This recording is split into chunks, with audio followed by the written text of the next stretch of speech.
Welcome to the Mindful Fire podcast. If you're enjoying the show, please leave a 5-star review on Apple Podcast. My dad will be so grateful. See you next time on the Mindful Fire podcast. Welcome to the Mindful Fire podcast, where we explore living mindfully on the path to financial independence and beyond. On today's episode, I'm joined by my friend Frazer Kirkman. Frazer is a very interesting character who I met teaching meditation at work. Some weeks he's running meditations every day across the company and was almost a zealot for positive thinking and enlightenment for all. His passion for people designing our lives, designing ourselves, and training our minds directs his whole life. In this episode, Frazer and I go deep in discussing brain programming, how we can use the power of our minds to shape our thinking and feeling, and to create the life that we've always dreamed of. We learn how Frazer first got interested in meditation and mindfulness back in high school after some family tragedies, and how it changed his entire life and set him on a journey to spend over a decade traveling the world and teaching these techniques. And we hear Frazer's thoughts on the good sides and the bad sides of being a minimalist, and how some life experiences helped him realize that he might have gone too far on the path of minimalism, and how he is now leveraging his skills as a software engineer to create abundance and financial independence in his life. And Frazer shares some specific practices of how we can apply brain programming to our life. And we hear Frazer's thoughts on the financial independence retire early movement and where he thinks positive thinking and mindfulness intersect. And Frazer shares his thoughts on what it means to feel and have enough, and how we can change our relationship to life so that we can act from a place of enough and cultivate the life that we want to live. Welcome to the Mindful Fire podcast, Frazer. Thanks, Adam. It's great to be here. I'd love to start by inviting you to share with our audience a little bit about who you are and what you're doing in the world. Who I am at the moment is I work as a software engineer. Part of my passion is helping my coworkers to be self-designers. I want them to be empowered to not just program computers, but be programming themselves. And I do that with the hope that our company can then help the world design itself so that we can together design a happy, loving, kind world where everybody thrives and everybody has all the opportunities and all of the community to make their dream live. Very interesting. I'd love to hear a little bit about your life's history and kind of how you ended up here now doing what you're doing. Yeah, you might have seen me hesitate for a moment when you said, tell me who I am, because who I am right now is very different to who I have been. So I guess my life story really is in my teens. I was pretty unhappy. And after some family tragedies, I just looked at my life and society, and I felt like something was missing. So many people that are unhappy or just taking themselves down mental paths that aren't helpful. And I really wanted to know how it is that we could do things better. And very soon after that, I discovered 2 books. One was The Official Guide to Success, which was all about training your brain, training your feelings to be exactly what you choose, stepping out of whatever program you've been given and designing the program for yourself. And the other book was given to me by one of my teachers at school. He heard about the tragedies and he thought it would be helpful. And I don't remember the exact book, but it was a book about mindfulness meditation, that we can learn to watch our mind very carefully and still unhelpful thoughts and become present to however we choose to be in each moment.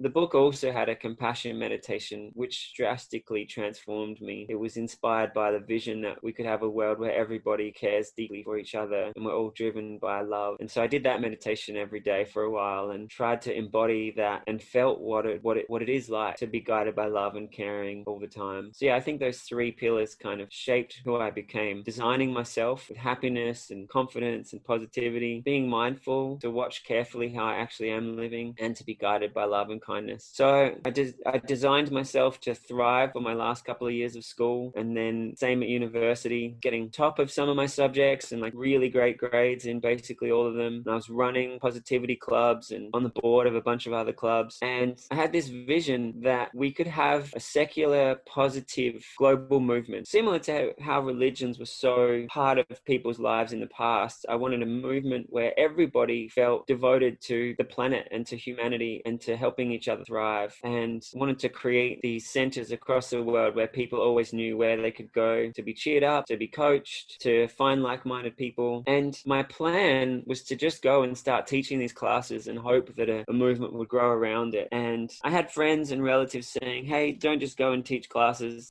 That's a super risky thing to do. But I always felt that, well, if it doesn't work out, I can just go into tech later and be able to look after myself pretty well, which is what's ended up happening. So yeah, I was just trying to contribute wherever I could. And looking back now, I wish I was a lot more strategic about how would I have achieved my larger goals faster. But yeah, so that's what I was doing. But then over time, when I started to need some dentist work or something, being so minimalist, it took its toll on me. And I started to reflect that actually I wanted to have the resources, not just to look after myself, which I need to, but also to be able to have a bigger impact in the things that I'm doing. And so, yeah, the last 5 years, I've been focusing on maximizing my earning potential and focusing on my software career.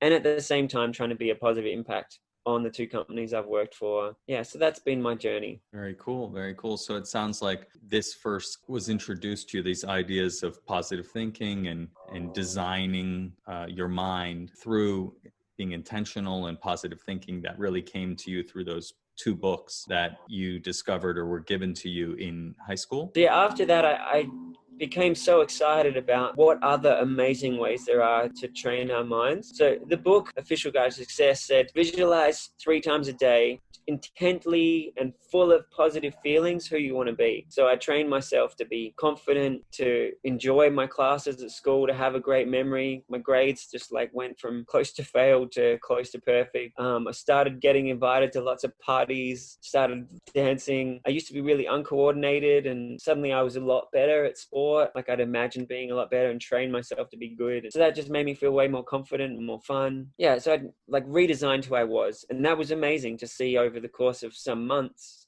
just doing this so devoutly, how much it changed me. And the same thing with mindfulness, being able to go deep into profound peace and just have a level of beautiful feelings that I never thought was possible. That was just so amazing to me. I also have to say that I was combining positive thinking with my mindfulness. So as I'd go to sit, some schools, they'd be like, oh, we're going to wrestle with our minds and just try to let it still. But what was happening in myself was okay, I'm going to just imagine profound stillness. And so that's what my focus was. And that's where I went. So I was lucky to have that combination to have really good results. But yeah, I wanted to go and explore all the different self-development practices out there and find the best of what's out there. And I read hundreds of self-development books and went to all different courses, found little tips here and there, also found a bunch of suggestions and ways of thinking that I explored, and ultimately upon reflection realized that was less effective in my brain than just choosing who I wanted to be. So yeah, bit by bit I ironed out a lot of the negative things I'd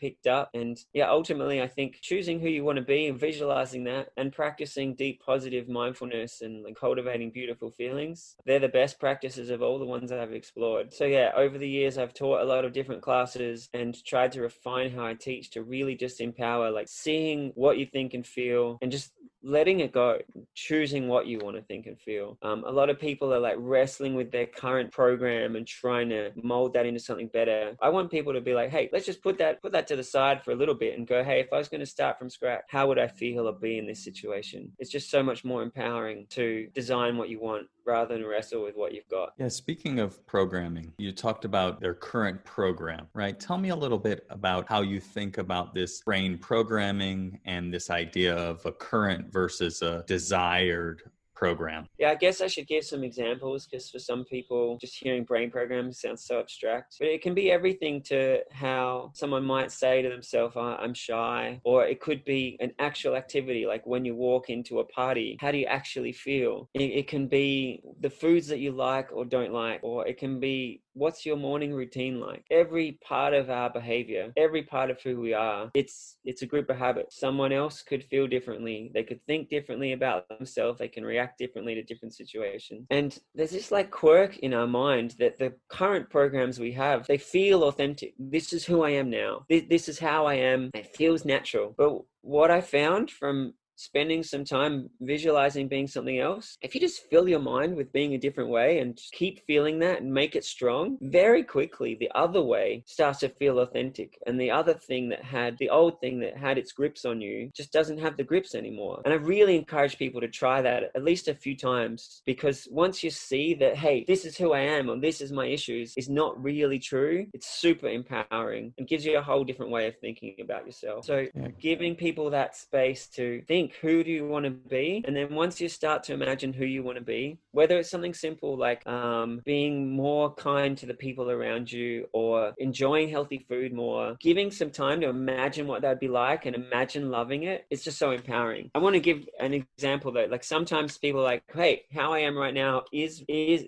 right. So I used to hate school because, you know, school sucks, blah, blah, blah. But I thought about it. I was like, hey, in my life, it would be much better if I just loved it. If I just went in, I have to go anyway. I may as well just love it. So I visualized I'd go in and I'd be super interested. And that was like the opposite of what I was thinking at the time. You know, it's like totally uncool to love school. But I just thought, hey, this would be better. And just decided to imagine being that way. And it was just so beneficial. The next 5 years were fun, and I did 100 times better rather than struggling. And, you know, I did the same thing with liking healthy food and disliking unhealthy food. I used the same thing to quit smoking, did the same thing to be like calm and patient in difficult situations, especially if you see a habit that feels really strong, but it's not really serving you. I want to encourage people to imagine being a different way. It's super empowering. Yeah. And so perhaps you can give an example of like what the actual practice looks like, right? What am I sitting? Am I meditating? Am I visualizing it to be true in my mind? What does it look like so people can make it real for themselves? Totally. So let's just say I wanted to be just more confident and happy in general. I've found the easiest way to get started is to turn that into a statement, just so that like you have this anchor. So people's current programs, they often tell you, they're like, oh, I'm shy in those situations, or oh, I'm no good at that thing. So if you can phrase the new program as like a natural thing, you'd say like, I feel great at parties and I'm totally peaceful with everybody. So you come up with this statement that's like the positive thing you want. And I say the positive thing you want because if I'd been saying to myself, I'm not shy, like my brain's still kind of practicing and thinking about shyness. So you want to create the statement that is creating exactly how you want to be. I feel confident and peaceful and happy. So I wrote it out just once on a big card. I've seen other people, they'll write it a lot of times. I see other people set up a thing on their computer or their phone to flash it to themselves. But yeah, so I'd have this card, and 3 times a day I'd read the card, I'd say it a few times, and I'd start to meditate on it. So I feel confident and ease, and I'd start to imagine what that would feel like. And so at the start I was super shy, so it was kind of hard for the first few days to imagine what it'd be like to be confident, but I kind of built it in my mind what that would feel like. And then once you start feeling it, you're like, yeah, this is great. So then you can feel it more. So yeah, you're saying it to yourself, you're building up the feeling, and then you're also practicing it in as many different ways in your mind as possible. So I'd imagine like jumping into a party. I'd imagine being in a group conversation, just feeling really expressive. I'd go through and practice what it was to live this thing. And then I'd also start to change my attitudes. You know, I had some attitudes that empowered being shy, like the reasons people are judgmental or the reasons I suck. And so as I'm doing positive thinking, I start to also create the perspectives and attitudes of why it's great to be confident. People love it when you're at ease. It makes them feel at ease. So start with the statement, build the feeling, practice how it is, and then let it filter through and fill up your attitudes and all the different parts of you. And yeah, I said 3 times a day and make it epic, because everything I just said, it sounds kind of big, but if you just do it regularly and just try to feel great when you do it, it happens more and more, and it fills up your mind and it transforms who you are. Yeah, so it sounds like you're making the statement, right? Crafting a statement that is positive, and then practicing seeing that statement being true, seeing yourself in various situations where it is true, practicing the feelings that you imagine yourself feeling in those situations, and the thoughts that would associate, the attitudes that would associate associate with that statement. For some people, it's going to be easier to imagine the feeling first. And for some people, it's going to be easier to think about how they'll act first. But I really think you've got to do both. Like, it's got to feel the way you want to feel in the situation, and you've got to see how you're going to apply it. I kind of laughed a little bit when you were talking about the importance of it being a positive statement, right? And not, I'm not shy, because then you're thinking about being shy, right? And I was laughing because it's like talking to my almost 2-year-old son, right? Don't go in the street. Don't touch that. All he hears is go in the street. Go there. Touch it. Go in the street. And it's funny. And it's funny because the other day you said when we were talking that you thought that we should treat ourselves like we're little babies and treat everyone we interact with like we would treat a little baby. I know you have a little one as well. And so maybe talk a little bit about that for a moment. I want to clarify. I didn't say treat them like little babies. I said the same kind of care and sweetness that you'd put into a kid, give that to yourself. But I think you really clarified a point, like being careful with your words to little kids makes sense. And I think being careful with the words to ourselves and the words to other adults also makes sense. Yeah.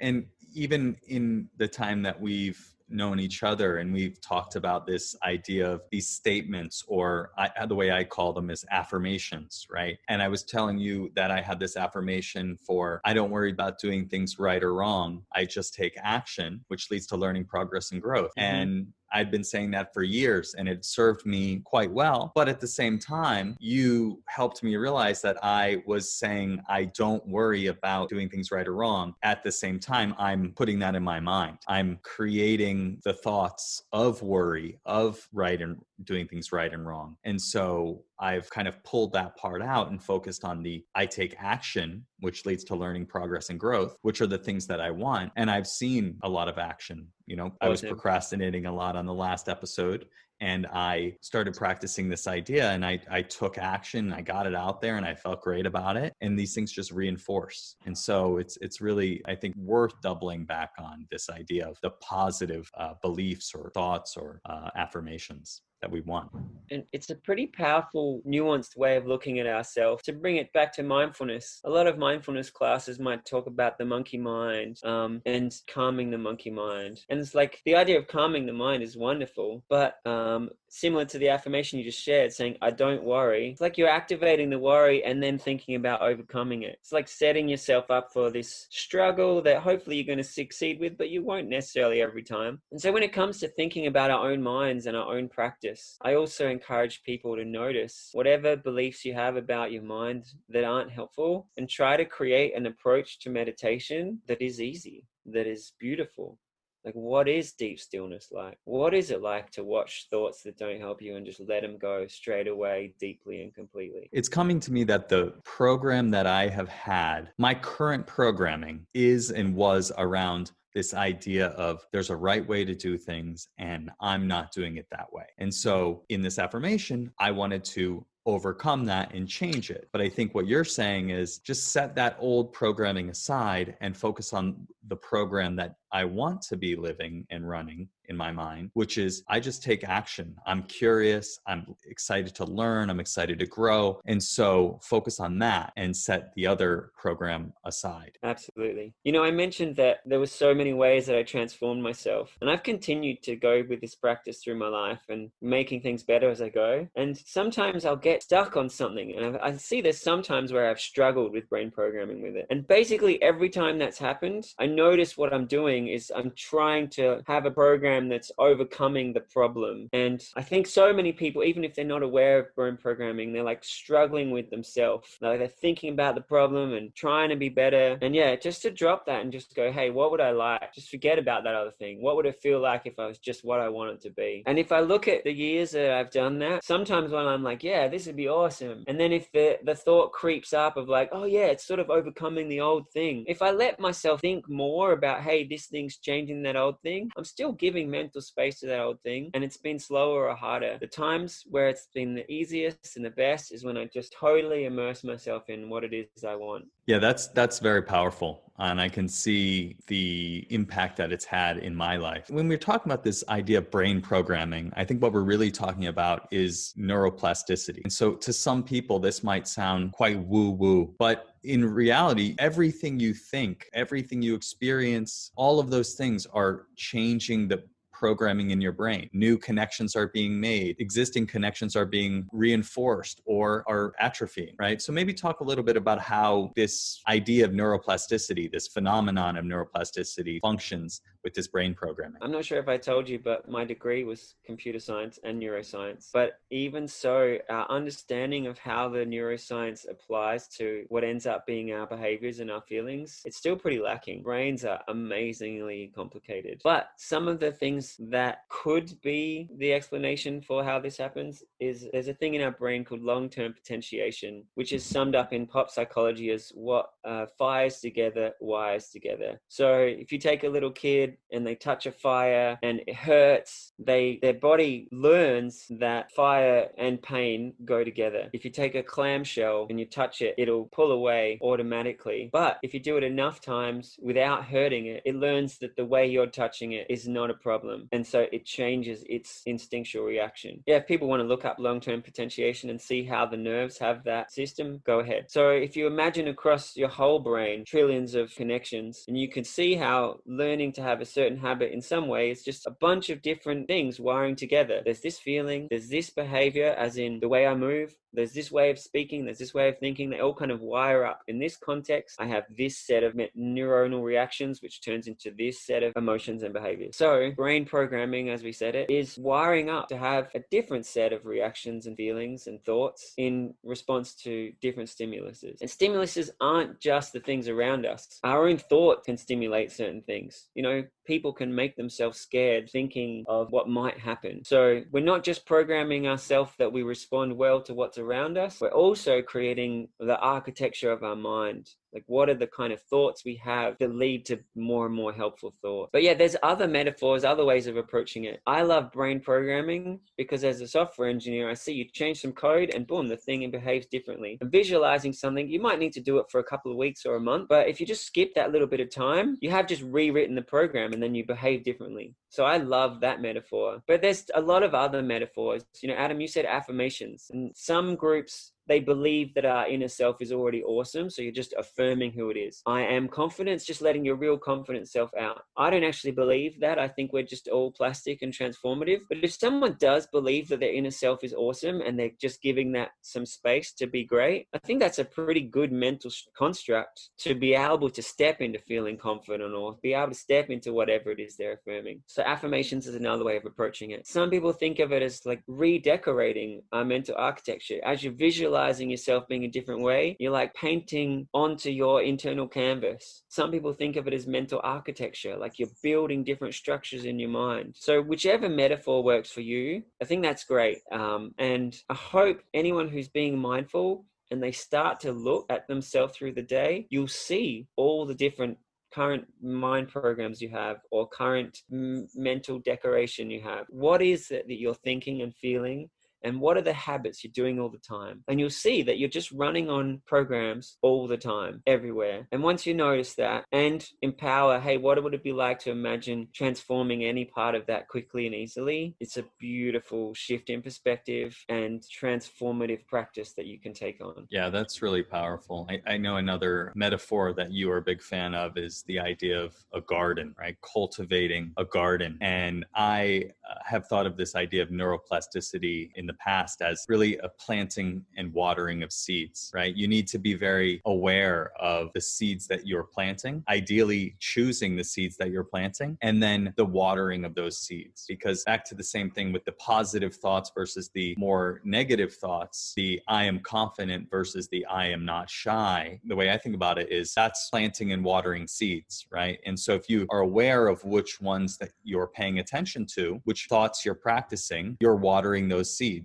And that's what will blossom. And so I think there are a lot of really good ways to think about this. I like to think of the seeds as the positive statements or negative statements, as whatever statements you're focusing on. And the watering is like the imagining of the emotions and the practicing of how you're going to live it. There's some groups who really focus on the emotional practice being the most effective thing, because when you feel it, it's like hardwired into your body. I actually think we also need to be visualizing how to actually do the habits. But yeah, one thing I love about the metaphor of the garden is, if I look at when I first was planting the I'm confident seed, I put it into my mind, but it took days before I could even actually imagine what it'd be like. And you put a seed under the ground, nothing happens for a little while, and then it starts to sprout and you're like, oh, that's beautiful. And then a little while later it starts to flourish, and then a little while later you're getting fruit off of it. And so yeah, one thing about brain programming is, if you just say an affirmation to yourself a few times. I've had some people be like, whoa, I thought that a couple of times, it hit me, bam, I was transformed, which is great. But a lot of the time it takes the time to water it before you even see it come out of the mind. You know, I could have one part of myself imagining confident before it like consciously is really begin to be felt. That part has to be big. Yeah, do it 3 times a day, do it wildly, become a brain ninja. I love it. And another thing I'll add,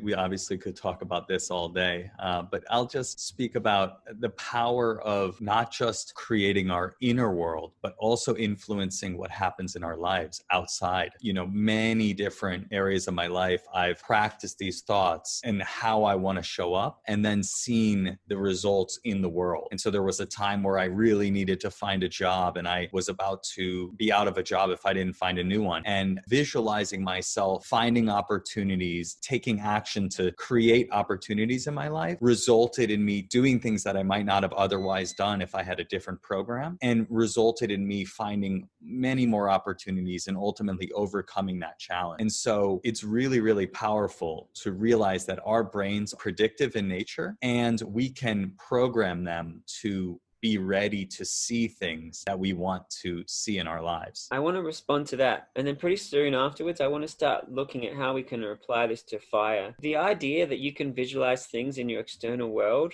and them happen, there's some pretty good explanations for it. Like if you're thinking you're going to find opportunities, your brain's going to be noticing opportunities that other times you might have just ignored. I go out to a big event and I tell myself that I'm just going to run into exactly the right people and have amazing conversations. And often that happens. And there are a lot of people in the world who practice some kind of positive thinking or affirmations. And some of them have seen these results so much that they start to believe in some kind of magical thing like manifesting, or people might have heard of the film The Secret. And sometimes the effect is just so powerful and surprising that I can understand why people think it's magical. I want to be very careful to say I don't want to encourage people to believe in magical thinking, because I've also seen when people try to do that and they gamble their life away, or they're just hoping opportunities will come where they don't. I really want to emphasize that thinking of how you can be and how you're going to behave is central. If you're going to visualize that you get along great with people, or that people are kind to you, awesome. It'll transform you in a way that makes people kinder to you. Sometimes those magical things might just be confirmation bias. The one time someone did some positive thinking around it and it happens, and they're like, whoa, what a miracle. So yeah, I love exploring how magical we can be, and then being super skeptical of like, what is the actual explanation for that? But yeah,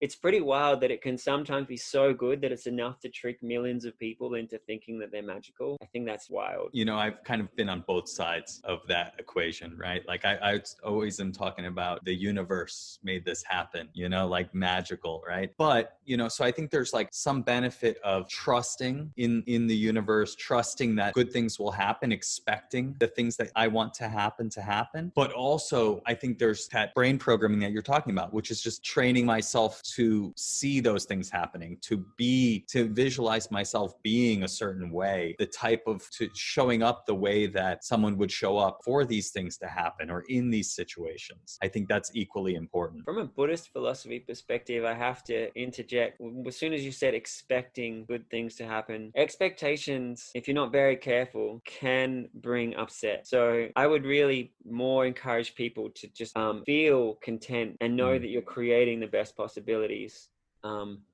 Yeah, know that you're working towards great things happening. But whenever someone says expectation, I want to be really careful to say like, hey, the best way to approach what's happening to you is to be present and accepting of what's happening, and just learning how to optimize yourself Yep. I think that is really well said and brings up this idea of mindfulness. Mindfulness is really a practice of seeing things as they are without judgment, being with what is as it is. And so this kind of brings up this idea of enough, right? Being happy with how we are and acting from that place rather than from if only this, then I would be happy, or then this would happen, right? And so perhaps we can switch gears a little bit to talk about this idea of enough. What is enough? How can we feel enough and act from this place of enough? And perhaps we can talk about that in the context of financial independence as well. So if we apply brain programming to FIRE and positive living, if someone's making themselves content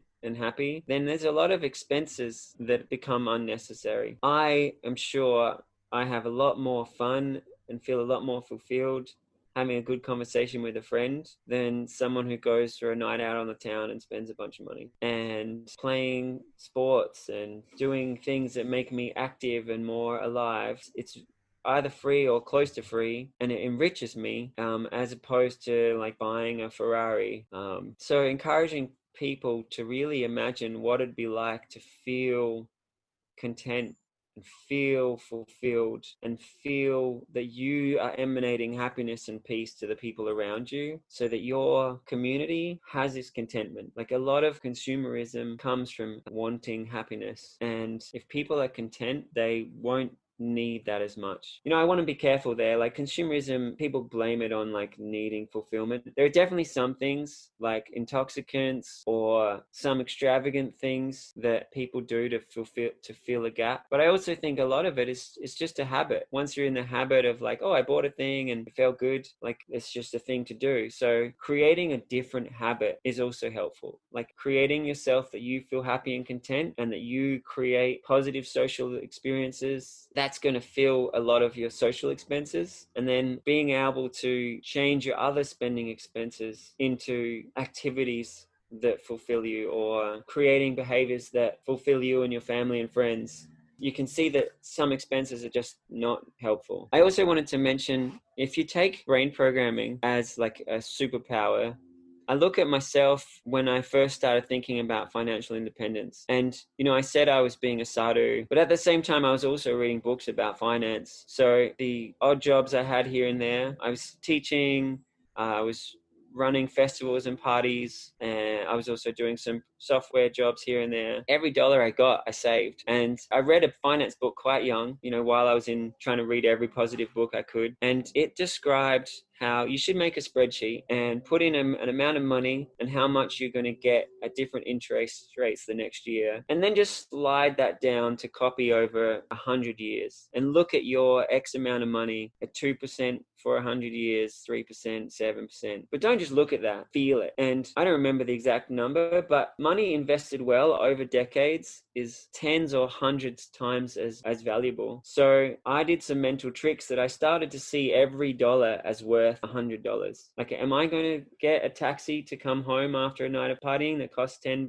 But actually, it costs my future self $1,000. I'm definitely going to run home. So I'd run home after going out partying. And yeah, letting yourself internalize different perspectives to help yourself have a perspective that's helpful, that's really great. I also want to be careful. Like, I'm sure there's sometimes I was more stingy than helpful. There's some expenses that speed you up, that make you achieve your goals better. So I think every expense we take, you should ask yourself, is this helping me be more valuable? Everything you buy should be going up in value. If something's going to be going down in value, it's a waste of money. If you have this perspective that everything that comes to you is going to continue to grow, then you're bound to be more financially stable than if you have money just leaking out of you. So even though I was only earning a little bit, I was spending so much of my time helping other people, what I got, I invested. And compared to working in tech, it ended up being pretty minuscule, but I definitely ended up with a lot more than I had ever earned. And I'm sure that comes from seeing the value of money and treating it preciously. Yeah, it's funny you mentioned that idea of seeing every dollar you spend as $100 for your future self. I used to think about it as $10 to my future self, or $10 in retirement is what I would say. And I think that's a really helpful way of thinking about things. Whether it's 10 or 100 doesn't really matter, right? But it's the idea that if I buy this thing now, 30 years from now, I'm going to have forgotten about this thing. But if I invest this money 30 years from now, this $100 thing will be worth $1,000 or $10,000. You mentioned also that sometimes it wasn't as helpful, right? I feel like I have gone too far on that and am trying to find the balance between frugal and cheap. And sometimes I err on the side of cheap. And sometimes I feel good about, being frugal. How do you think about that?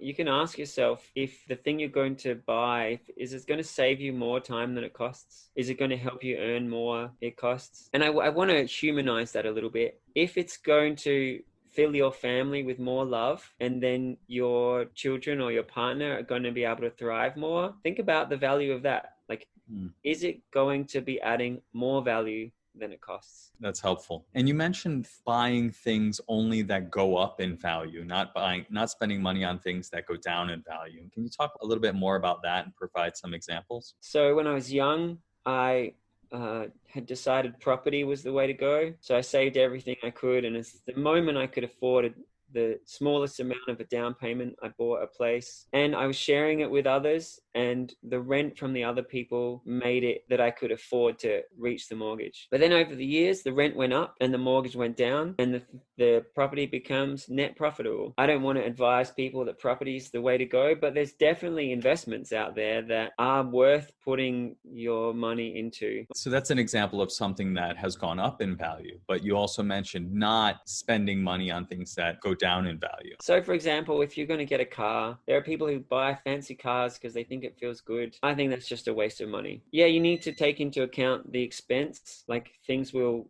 be less efficient. That's got environmental impact and also impact on your wallet. But if the fancier car costs $100,000 more, I doubt it's going to save you $100,000 in fuel. But in terms of just immediate response to what you put your money into, property and investments, education, investing in yourself and your intelligence, these are all things that I think we should love to put our money into. And if you get something and you say, well, what's that going to be worth soon from now? If the answer is it's going to be worth less, I would encourage finding a cheaper way of doing it. For years when I was living on next to nothing, I just took great joy in being able to go into a store, buy a can of beans and some fruit, and go to the park and meditate on loving my food. Like, I'd learned about how to make a nutritionally balanced meal, and for a couple of dollars, having like a blissful, ecstatic experience that was completely nutritious. So yeah, food is an expense that we always need. It's essential to stay alive, and you should definitely get your health requirements wonderful, because you are like infinitely valuable. But yeah, once you've done that, I'd encourage you to like figure out how to do that in a way that's more financially optimal. And once you figured it out, don't waste too much time on it. Like, learn some cheap foods that you love that are healthy, and boom, that's a saving that will continue to go on forever. Yeah, it kind of comes back to the idea of brain programming, right? Programming yourself to love healthy food, not to need all of the fancy meals out and the fancy ingredients all the time. Maybe sometimes it's a treat, but I think that's an area where I could improve. I love eating. I love eating unhealthy food mostly. And so I could use some brain programming on. I love eating healthy food. Exactly. Learning to love food. My whole body feels alive and vibrant. It's blissful. I love it. Yeah, learning, like focusing on the positive aspects of loving to eat healthy food. And then when I do eat healthy, really savoring the feeling of feeling good and associating that with the healthy food, just to reinforce those beliefs. Maybe I'll practice on that. I'm glad you emphasize the healthiness, because I was actually just meaning I was focusing on loving the flavors and just enjoying the moment. But yeah, I had also programmed myself to love healthy food. Yeah, so let's talk a little bit more about that 10 years or so that you traveled around teaching these techniques to people. And I believe you were living on just about $10,000 or less a year. Is that what you told me? Yeah. So I traveled the world. I made my travels when I'd go from continent to continent. That would only happen every few years because flights are expensive and the environmental impact is pretty huge. And then as I'd move around, I would go when someone would be in the city where I was teaching meditation, and they'd say, hey, I'm about to travel here and I'd love you to come and teach my community for a little while. And I'd go with them. So bit by bit, I made my way across the world, just teaching as I traveled. And often I'd have an event and the people hosting would have food. And so, yeah, my expenses were kind of next to nothing. People would host me as I'd teach their friends and family. There's a wonderful website called Couchsurfing, which are people who want to host travelers. They value hearing amazing stories and sharing experiences together. So I had tour guides wherever I'd go, and I'd be able to share some positivity and kindness. When I'd go somewhere, I'd immediately be with a local. So then I'd be meeting locals and doing local activities with them. So I got to really see inside a lot of different cultures. It's a priceless experience, and I just feel so blessed that I got to have these experiences without needing to spend a lot of money. I don't think I could have even spent the money to have those experiences. I think you're right. Yeah, that sounds pretty wonderful. And so how did you find these people that were hosting, that wanted you to come and teach meditation to them or their group? Well, I'd start off like putting signs up in community centers, and then sometimes that would just blossom. There'd be just more and more events happening. People would invite me, people would bring their friends, and I'd be on a flow for a while. Someone would take me to a city where there'd be a bunch of people who'd want to do it with their network. And then other times the flow would dry up, and then I'd have to start advertising again. And sometimes I'd go to a place and unexpectedly hundreds of people would be coming to the classes, and other times I'd go to a place and I'd be promoting it like wild and very few people would come. It was just really up in the air. But I had this aesthetic of promoting it in cheap ways. I never had any marketing. It was always just me making a poster or putting some things up on social media. And looking back, I wish that I had the budget to make it look flashy and help people see the benefit that these classes would have, not just word of mouth. I also want to say that early on in my path, I thought to myself, hey, it's super risky doing everything for free, and I hope that these communities will arise and we'll be making movies to change the world and running courses for world leaders who can easily afford to give us happy, fulfilling financial lives. But if that doesn't come to fruition, I know I'll be able to fall back on the tech career. So as I'm saying, going out and being selfless, I definitely want to say to people, hey, it is super risky. If I hadn't had this option, right now, things would have gotten a lot harder. Definitely wouldn't have had the option to give the opportunities to my children that I want to give them. So, we were talking about frugality and cheapness and selflessness versus looking after yourself. I would love for years, I wanted a world where everyone just gave, this socialist utopia of just give, love, give, everyone just giving and loving. But not only do I think that's super risky, because for everyone to become like that, it needs everyone to be like that. So it's kind of an impossible wish. Since I started to really embrace financial return and thinking, how could I deliver this in a way that people want to pay for most? It's made me think much more about how to deliver it in a way that will reach more people. So I want to encourage people in whatever they're doing, think about how to do it in a way that can thrive. And yeah, I love that I still want to help everyone around me. I would want people to become loving to everyone who's in their circles, but also encourage people to think, how can I take my dreams and passions and share them in a way that's also going to help you thrive? So you share it in a way that people want the most. Yeah, I think that's really important. It goes back to what you were saying about you might have been a little bit more strategic about how you brought this forth. And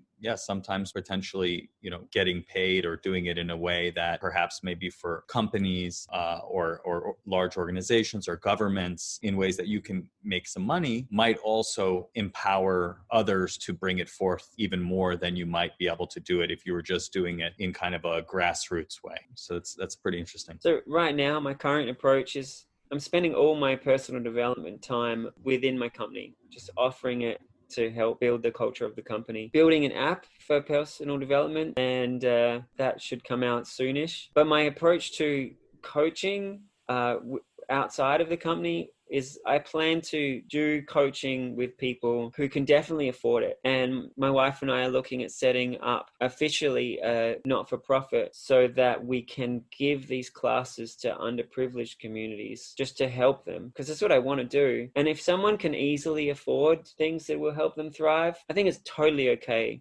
for them to give you money. Like, they're getting much more value out of it. And giving Absolutely. to communities where the financial value will come to them later, I think then it's beautiful to be able to just like give to them and to receive kindness and love back. Absolutely. Yeah, I think that's a powerful model. So let's talk a little bit about the FIRE movement, right? This podcast really aims to look at the intersection between mindfulness and financial independence, retire early, living intentionally, designing the life that you want to live. And that's what we've been talking about a lot so far. Would love to hear your thoughts on FIRE, financial independence, retire early. Mm-hmm.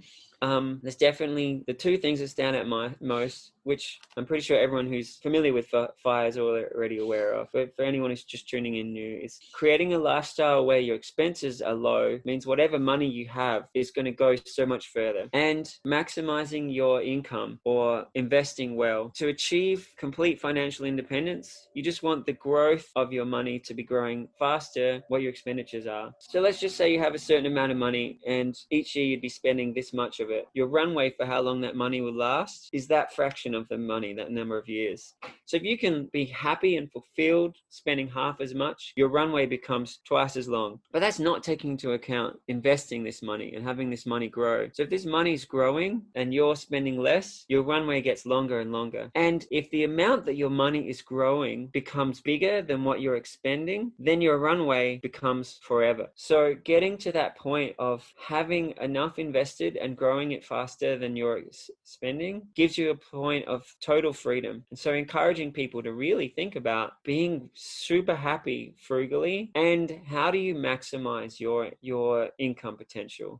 Putting those two levers to me seem to be the most important ones. Yeah, I think it's really powerful. The less your life costs and the happier you can be with either your life as it is or perhaps your life even costing less, the less money you need in the bank, which will be growing at a rate that can sustain that inexpensive lifestyle forever. Mm-hmm. And that really gives you options, right? It really gives you a lot of choice in how you spend your time, both after you reach that point of financial independence where the growth of your money can sustain your lifestyle without you having to earn any additional money, but also even on the path to that point as well. Because as you start to gain some momentum here, I find that you gain quite a bit of choice and you can start to take some risks or try some things that you can do without having to earn money. Because you've got the money side figured out, you can start to try things and experiment with things to see if they're meaningful to you, if they're aligned with your purpose and things like that. Would love to hear your thoughts on that freedom, that once you got the money side figured out, what is possible in terms of designing your life, both after you reach that point and then again, also along the way. So I was at that point. I was traveling the world, doing whatever I felt driven to do. But then surprise expenses came up. I wasn't thinking about medical expenses. I was fit and healthy. And I also wanted to have the money to do the projects I want to do for the world. Or maybe someone doesn't have their own project they want to do, but at some point they might have a cause they want to support. So I actually want to encourage people to also think about growing or earning as much as possible as a gift to your grandkids or as a gift to a cause you really care about, or to empower yourself in surprises. So yeah, for my absolutely minimalist lifestyle, I was already there in FIRE for years, but life changes. So that's why I really want to emphasize it. But yeah, in terms of the freedom, like I said, I spent a decade just traveling the world, just meeting people and going to all kinds of events. And another attitude I had that was FIRE related is I loved going to festivals, but I didn't want to be just a punter who paid for the ticket. So anything I wanted to go to, I'd write to them and say, hey, can I be on the team? And I'd come in and I'd run some classes there, or I'd help like design and decorate stages, or I'd be at the gate like welcoming people and making people feel excited for the festival. So I kind of had like VIP tickets to loads of events that I thought were great. You spend a bit of time helping, and I only really did the roles that I thought would be super fun, like where I got to engage engage with a lot of people and got to be creative and make something awesome. And then once you've done that bit of work, you're then part of this amazing festival and you get like free entry. So I probably went to like tens of thousands of dollars worth of festivals and it cost me nothing. So that was, I mean, it cost me time.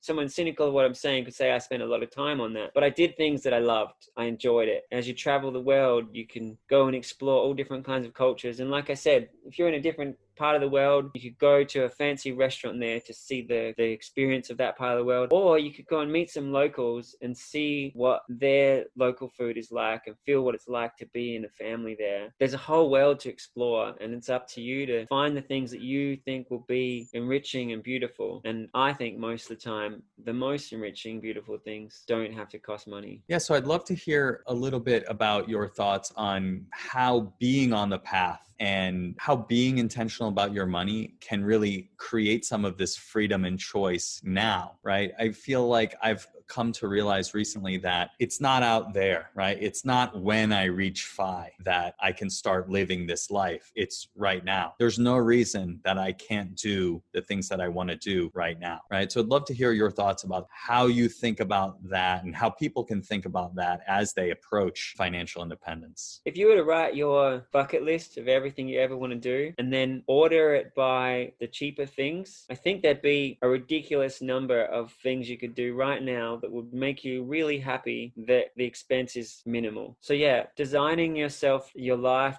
to do beautiful things every day enriches you and makes you feel great. If you want to do something really special with your spouse, spend $3 on a picnic basket and pick a beautiful park. I'm sure many people would feel more touched and special you taking them somewhere lovely and see that you spent a little bit of time on them than taking them to a fancy restaurant. I know my wife, when we first met, she spent a lot more money. And then when she saw my lifestyle, she suddenly loved having picnics with her friends. And she loved creating events and activities that were minimally expensive. So if you have friends who are very active and do fun things, go and explore and see what they do, and encourage your friends to get involved. So Frazer, it sounds like you've come up with some ways to have quite a bit of fun without spending much money. Can you tell me a little bit about that? One of my favorite things has been intentionally creating positive events like picnics or going out in nature, but actually running meditations or running laughter clubs or running positive thinking clubs or think tanks, or going to events where people give presentations about their biggest passions. Things where you can help each other be better are awesome. So I mentioned going to presentation nights. There's some great things in the Bay that I love to go to. But I've personally run a lot of meditations or laughter sessions. And not only is it good because it's like fun or you feel this positive feeling, but when you do it regularly, you not only have your friends becoming more positive, but they'll bring more people who are interested in mindfulness or interested in growing as a person in the kind of ways you like to grow. So it builds community beyond just the friends you have right now. You get to meet a lot of like-minded people and bring them together regularly. And so I've really loved that as an activity and the community that comes along with it. And, you know, if I think about where I lived before I was in the States, we had a couple of hundred people, a few, maybe 10 or 20 regulars and a couple of hundred who would come every now and then to these events. And there was a real sense of like, hey, this was the positive awesomeness group. And it was just great whenever we saw anyone from there out and about, and we'd all get together pretty regularly and we'd have these positive events, but we'd also have parties of the community. And I still get messages from people, you know, it's a few years since I left there, that it's been a huge positive impact on their life and transformed how they see things. So not only is it great at time, but it's this ongoing positive thing that stays with you and stays with other people. So that's super nice. So yeah, I definitely encourage everybody, even if you haven't guided meditations before, just try it. Like create a space and say, hey, let's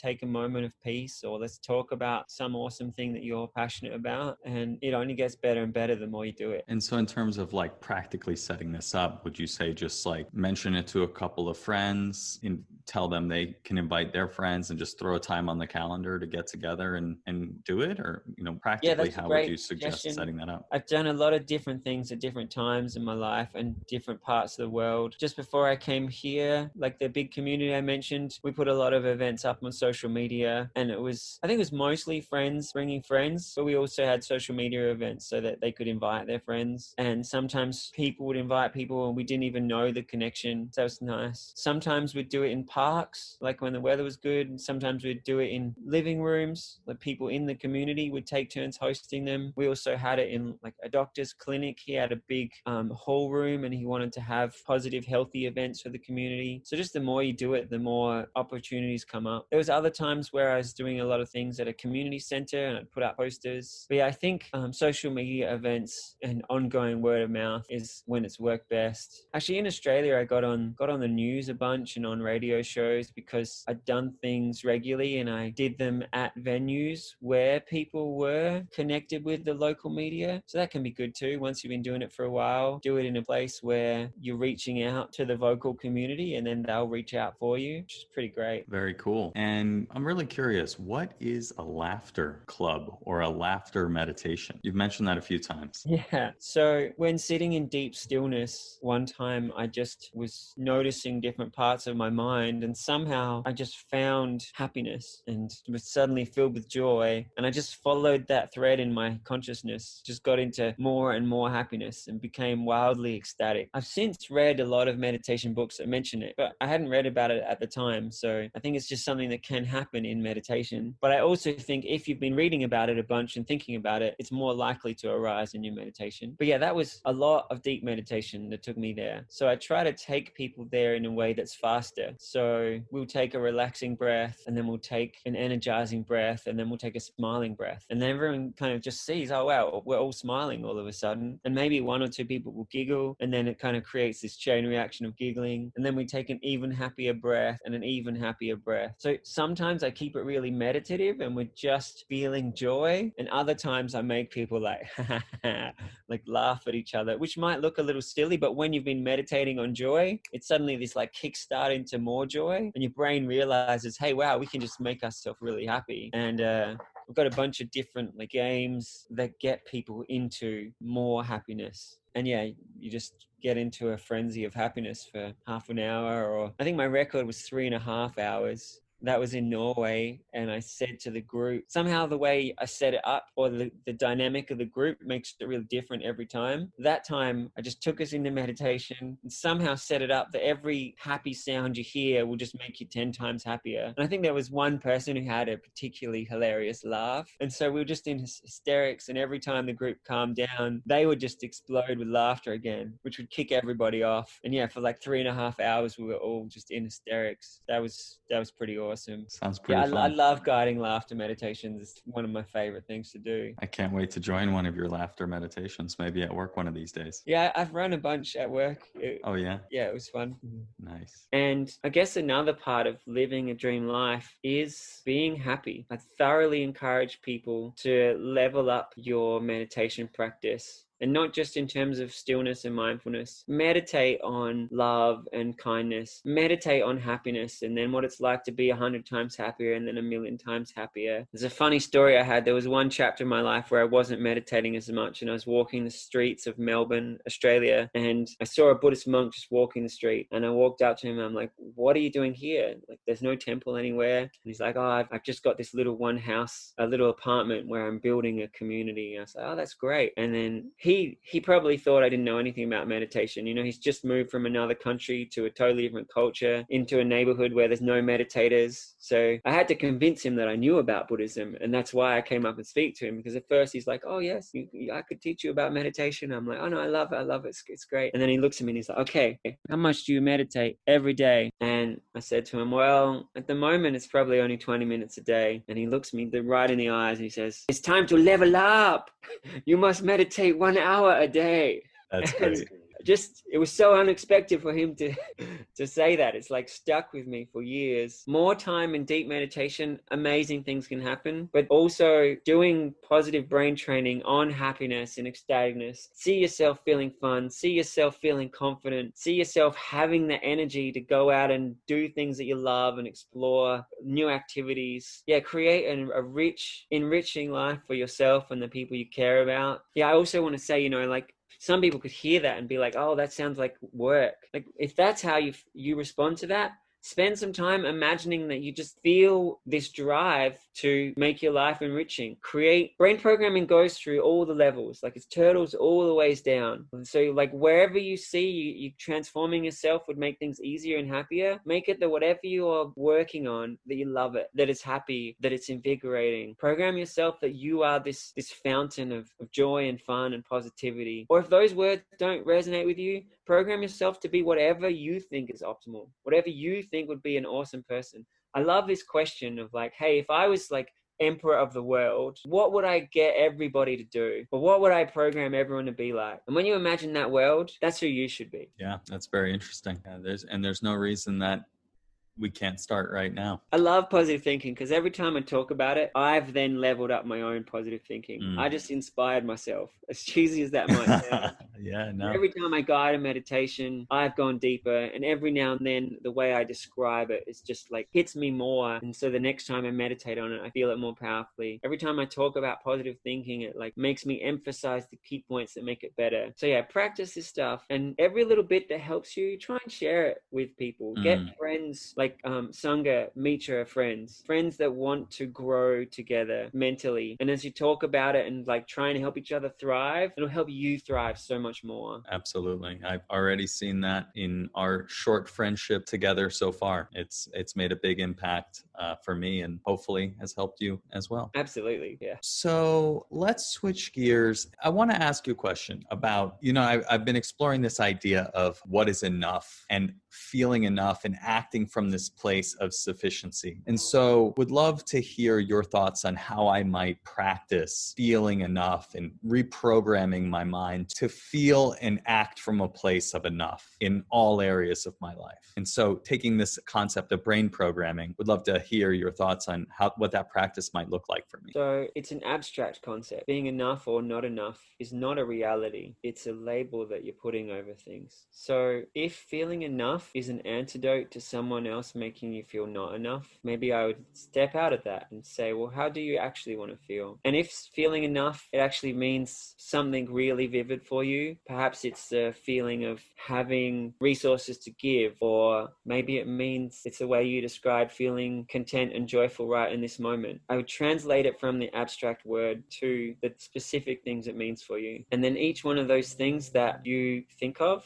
if it means feeling emotionally generous, and spend some time affirming I am emotionally generous. I'd really need to unpack what it means for you in specific things. Yeah, I'd say, like in the realm of money, right? In the realm of time, in the realm of producing creativity, right? Doing enough at work, doing enough on my side projects, the podcasts, not feeling this sense of I should be doing more. If only I was doing more. If only when I get to FI, then I can live, then I can be happy.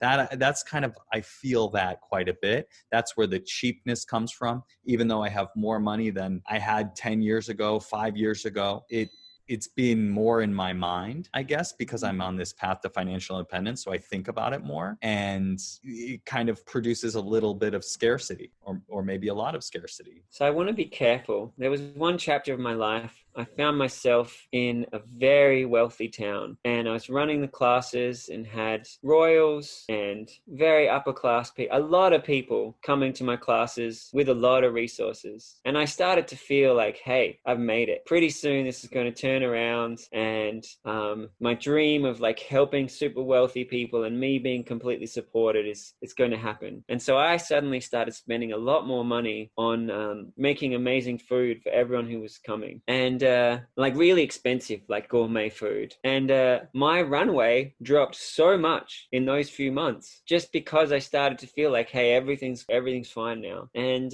so in terms of financially feeling enough, one thing I've heard for people is to think about what is your fun budget. Give yourself that amount, maybe even in a different account, and you're able to spend all of that. If it is a matter of like wanting to be able to spend more, I personally just love being content and happy. So the expenses I have are always things I think will really enrich our lives. So if there are things you know will enrich you, like really enrich you, and you're hesitant to spend it, spend some time and ask yourself, okay, is it going to be fun and helpful for a few weeks and then go into the shelf? If not, then maybe just forget about that idea. But if it's something that you see is like actually going to be fulfilling and helpful, then you can weigh up for yourself, like not emotionally, just like do the numbers. The amount of money now, how much more interest am I going to get if I buy it later? Like, does it make sense to buy it now? And if you see, hey, this is actually really valuable, then I think you'll decide to buy it. It sounded like your question was actually a few different fields. Do you have enough to follow your dreams? I don't want to encourage people, hey, just because you're close to financially able to cruise, drop your career and follow your dream. Like, that's risky. Maybe set yourself to do your side project and do some experiments. If I start offering this service, do people want it? And when that grows big enough that it can replace your other job, or you're close to that, take that little leap.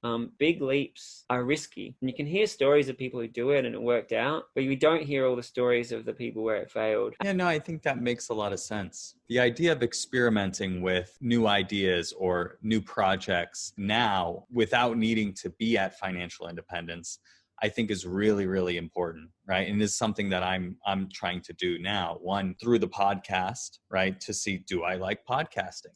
Talking to people who teach mindfulness, because I'm very passionate about mindfulness. Would I want to do that full time? So let me talk to people who are doing that. And all the while I'm building skills along the way. And I don't need to worry about making money with the podcast, with any of these projects at the moment. And so I can approach them from a different place where it's not this striving. It's more of a learning and growing and contributing. And I found that to be really valuable. But I also find that I need to come back to the why, right? When I'm feeling that, oh, I'm not doing enough. I didn't get my podcast out on time last time. I need to remind myself, like, hey, like, no one's waiting for it. I don't have any pressure to do it. I'm doing this for me so I can learn and grow and potentially help some people with some of these ideas that we've been discussing on the show today and in other episodes. So, Adam, while I do want to encourage your contentment, there are probably some people waiting for it. And in the future, there'll be more people waiting for it. That's true. That's true. Don't add the pressure, Frazer. Yeah, but like I said, I don't want to say that in a way of pressure.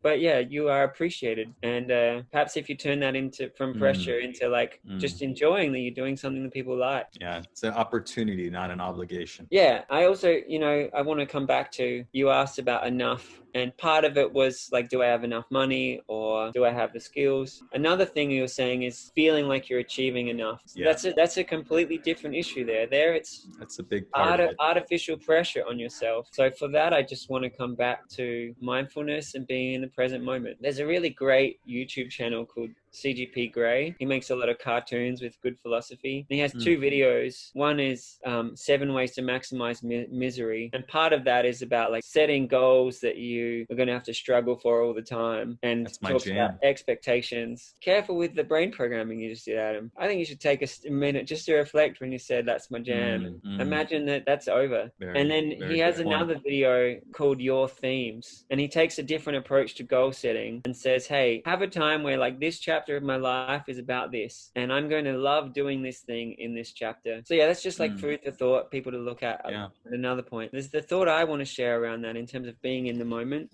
being present, is feeling pressure and feeling expectations doesn't just happen. That's you getting caught up in a certain set of thoughts and feelings and running around with that. If you just come into this present moment, there's no pressure, there's just right now. And if you continue to just have that practice of feeling present and enjoying what you're doing, then that is the feeling you have, present and working on what you're doing. So these expectations of achieving enough, I don't think they serve anybody. So just being present and doing what you can do is what I would suggest. That's very helpful. Yeah, I guess I had another question for you.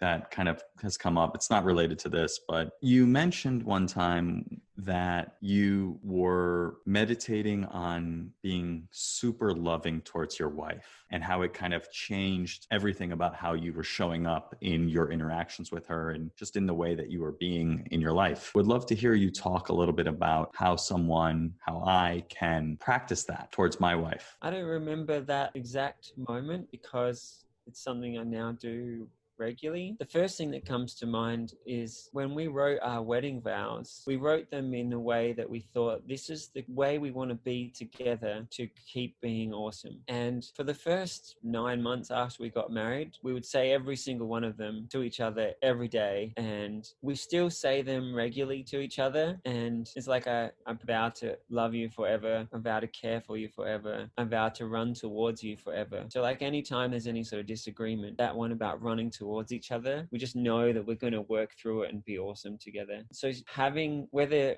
you've got wedding vows or whether you're in a relationship and you kind of set some goals for how you'd like the relationship to be, revisiting them together is really, really nice. And in terms of meditating on that just for yourself, I think there's so many ways that you can shape your mind and your experience and your feelings. So whatever I'm saying now is just like one way of doing it. But if you get yourself into a state of peace and then start thinking how lovely you'd like your time to be together, just spend some time in that feeling. You know, we've mentioned compassion meditation or happiness meditation or peacefulness meditation. It's like you focus on the thing and just go more into it and more into it. You can do the same thing with like how lovely do you want it to be in time with your partner? And then you got to reflect it back on yourself. I mean, you don't have to. Just feeling that lovely feeling's nice. But if you reflect it back on yourself, like how would I like to express that loveliness? How do I want that to overflow, like be expressed warmly? But also when there's any moments of like difference of opinion or when the communication's not automatically wonderful, what do you want to step into? How do you want to be assertive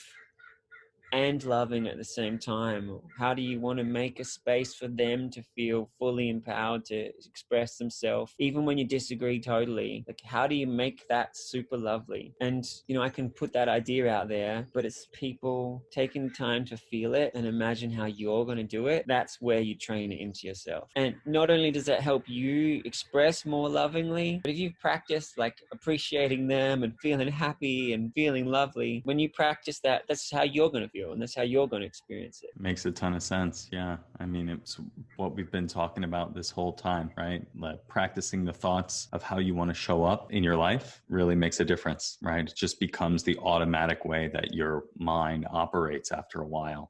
Just like when you are learning something like playing guitar, right? At first, it's very awkward and uncomfortable. And the more you do it, the smoother it becomes and the more automatic it becomes. And so it's a good reminder And that this... You get to a point where you can start being creative, like riffing on new things. Like, hey, what if I pull out a bit of infinite love right now and mix in some sweetness? Or yeah, oh, I heard that philosophy a little while ago. How would I apply that straight away? Your brain feels more confident at playing with these positive ideas when you practice implementing them really strongly and quickly. Very cool. Well, thank you for sharing your thoughts on that. That's really helpful. Anything else you'd like to share before we wrap up? So I mentioned that we share our vows, and I also mentioned meditating for yourself, but actively meditating together can be really awesome. Whether it's like in a hug and it's just a 1-minute meditation about how lovely you'd want to feel, or whether you can sit together and set an intention together. And that can be responding to the moment, like, hey, right now we need a lot more calm, so let's guide calmness together. Or it could be just in general, like we're full of love and joy together. You can also use it, let's say you're going to host a party together. How do you want to be together hosting? Or you're going to buy a house together, or one of you is going for an interview. Like motivating each other to be amazing, supporting each other to be amazing in different circumstances can also be really good. Just feeling like you're there for each other, it's really bonding. It makes a lot of sense. Yeah, very good. Thank you. One other thought about the meditating together. Your Please. partner might not be into meditation at all. So you can phrase it in different ways. Like, hey, what about if in this hug we just take a couple of breaths and just feel good together? And, you know, everyone listening here is really creative. I'm sure you can come up with ways to make a moment that's intentional together and find a way that you both like it. And you can ask them, what do they want to cultivate? What's important to them? Give them a chance for them to describe what they think will enrich your relationship, and for you to just receive it and feel it fully. It doesn't have to be meditation. It's just making that space together to really hear each other and feel each other. Yeah, it sounds like you're saying meet them where they're at, right? If they're not into meditation, doesn't have to be called meditation, doesn't have to be a 20-minute sitting meditation. It can just be taking a moment to cultivate some way of being together, some intention of how you'd want to be in relation to each other, in relation to whatever situation is arising in your life, kind of meeting them where they are. You know, I also mentioned a meditative hug. It can also be when you're more intimate. Like with our little baby, if he's upset, we're just giving him lots of kisses. We love you, we love you, we love you. And it just makes him laugh. And like, you know, you could do the same thing with your partners. Like while you're being really close, make it really intentional and really lovely. Okay, so let's switch gears to what I call the mindful fire final four. The first question is, what is something or someone you are incredibly grateful for? Well, two things come to mind. One is that book, The Official Guide to Success, by Tom Hopkins. Just the idea that everything is a habit that we drill into ourselves, so you may as well choose what you drill into yourself. And the other thing that I'm grateful for, you know, I said I looked across the world and saw that we were missing something, and I asked myself, what should it be instead? And soon afterwards, I had these amazing visions just hit me. And I don't know if that's the power of my subconscious answering a question I gave it, or if it was all the beautiful bits of culture that I'd been exposed to across humanity that my brain put them together when I needed to, or however you can explain it. Like, I'm just grateful that when I wanted something really special and inspiring, that it came to me. Yeah, that's great. Thanks for sharing that. The second question is, what advice would you give to someone getting started with meditation and mindfulness? There's a lot of different schools and a lot of different subtle approaches, as well as different descriptions of what's going to happen. Look at all of them as auto-suggestion. If someone's telling you about a monkey mind, don't give that any attention. If someone's talking to you about awareness and peace, focus on that. Make your approach to you training your mind mental training. Every thought you give attention to, every bit of the practice you give attention to, do that. There are schools who try to make it super complex, and sometimes that draws people in because they need to read more to understand the complexity. You know, if you spent the same time just focusing on peace or focusing on how you want to be, you'd get much better results. The next question is, what piece of advice would you give to someone on their path to financial independence?